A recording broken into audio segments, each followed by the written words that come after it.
ஏறத்தாழ நான் இங்கே வந்து பார்க்கிற பொழுது இந்த அரங்கம் என்பது ஒரு 75,000 பேர் உட்கார அளவுக்கு இந்த அரங்கம் அமைக்கப்படுகிறது. பந்தல் என்று எடுத்துக்கொண்டோம் என்று சொன்னால் மேடை பகுதி மட்டில் 80 அடி அகலத்திலே அந்த மேடை அமைக்கப்படுகிறது. இதனில் இங்கே என்ன சிறப்புன்னா கொடிக்கு முக்கியத்துவம் கொடுத்து 50 அடி உயரத்தில் இந்த பந்தலை சுற்றியும் அந்த கொடி பட்டுளி வீசுவதற்கு வேண்டிய ஏற்பாடு நடைபெறுகிறது.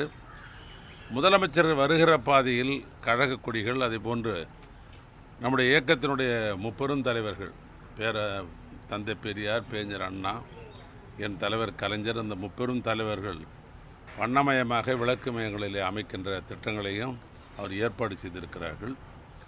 அதனால் அமைச்சர் பெருமக்கள், மாவட்ட கழக செயலாளர்கள் வந்து போகிறதுக்கு கார் நிறுத்துவதற்கு வேண்டிய வசதிகளை ஏற்பாடு செய்திருக்கிறார்கள்.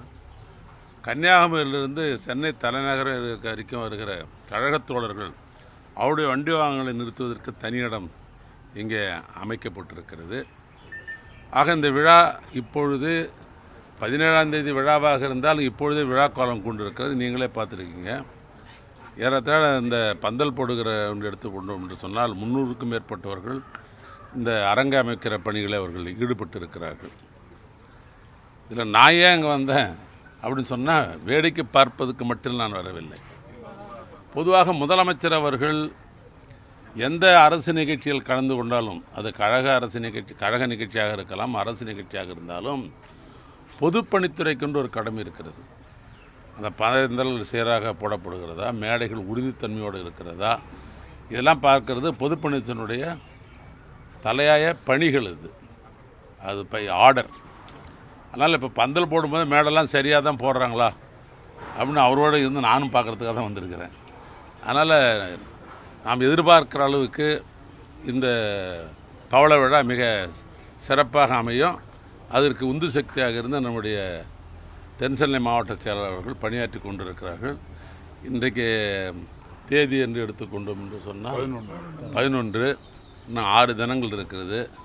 ஒரு நாளும் மெருகூட்டுகிற பணிகள் தான் நடத்தி கொண்டிருக்கிறார்கள்.